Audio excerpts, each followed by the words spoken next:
Hi, I'm Billy Hix, and this is my story.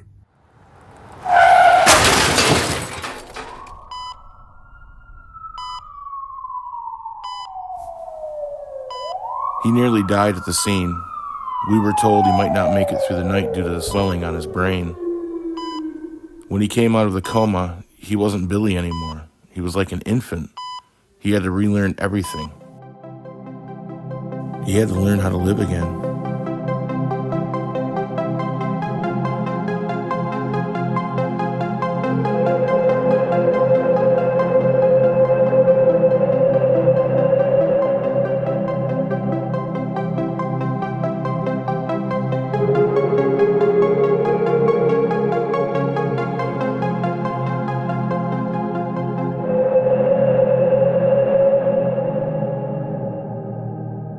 Billy was born in 1962, the fifth of 8 kids.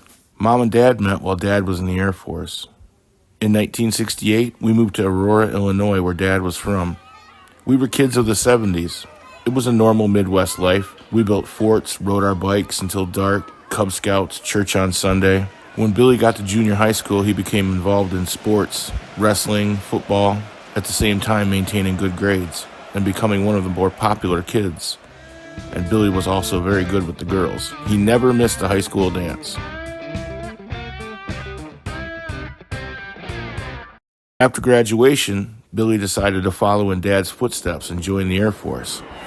His plan was to leave in September. Then fate stepped in. On August 21st, 1980, after having dinner at home, Billy asked our younger sister Carolyn if she wanted to go for a ride on his new motorcycle, a Yamaha 400 that he'd received recently for his birthday. Billy was always a cautious driver, but it was the golden hour, and another driver, the sun in their eyes, didn't see Billy and Carolyn on the motorcycle at the intersection. Billy and Carolyn were thrown to opposite sides of the road. Carolyn had minor injuries, but Billy hit his head on the curb and he wasn't conscious. 6 weeks Billy was in a coma. We were at his side every minute. His friends were in shock. We had girls climbing the trees outside his window to get a look at him. By the time Billy woke up, he'd gone from 175 pounds down to 105. The coma changed him. He was thin and gaunt. Speech was difficult, if at all, and he had a distance in his eyes. He couldn't walk. He couldn't sit in a chair without sliding out of it. He couldn't even hold a fork. But the cognitive disabilities, they were the toughest thing to deal with.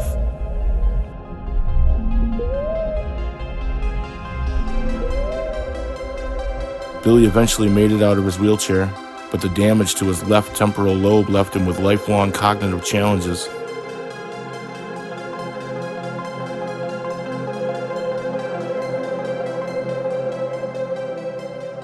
After his accident, Billy never missed church. In fact, the church made a trip to Vatican City in 1984, and Billy got to meet Pope John Paul II. It was a big honor for him. It brought him a lot of hope.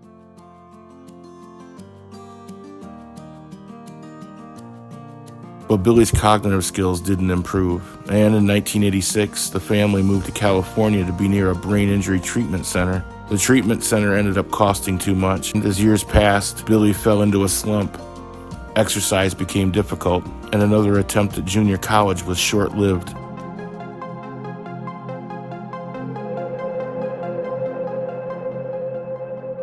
Despite his challenges, I noticed Billy doing a lot of drawing, mostly doodling, surrealistic images of people with twisted bodies. Billy even sketched his memory of the accident.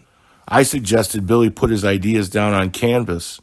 He agreed to give it a shot and soon fell in love with it. He spent all his time painting, and he began to build a collection. I noticed a sense of pride returning that Billy had been missing for years. In the early 2000s, I divided the walls at my studio and asked Billy if he'd show his paintings during the biannual art walks, which opened the doors to thousands of people. He had a pretty good response, selling often and meeting a lot of art lovers. During one art walk in 2004, he was invited to do a solo show at the Haas Gallery in Pasadena. In 2009, Billy was approached by a curator from the Long Beach Museum of Art to participate in a group showing of his drawings. Billy was so proud, and so were we.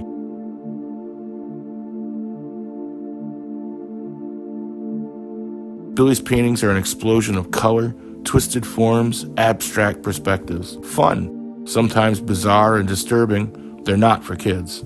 Billy's influences come from the 1970s comic art and surrealism of Salvador Dali. Nothing's off limits. Billy's work is a testament to the honest, brutal, and sweet nature of his communication. Billy's work has been collected internationally and by some pretty famous people. Actress Meredith Baxter even bought one of Billy's paintings. Billy now has over 1,000 paintings. He really gets a feeling of pride from his work. It keeps him relevant and productive, the same things we all want. I think the reason Billy enjoys painting is because he gets to start over with a blank canvas every time. There are so many possibilities. He's the creator. It's tough on him sometimes. Billy walks and talks differently, and people take notice. You know how people are. They treat him differently. But painting is his safe haven.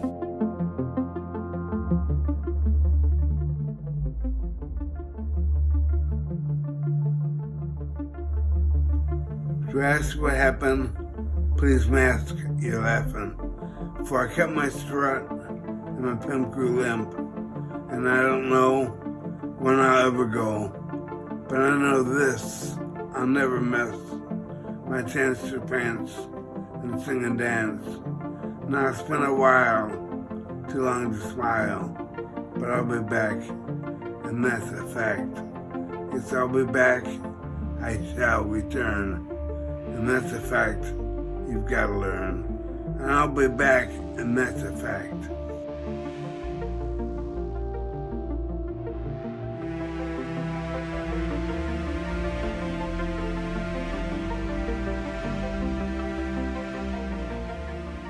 Thanks for watching.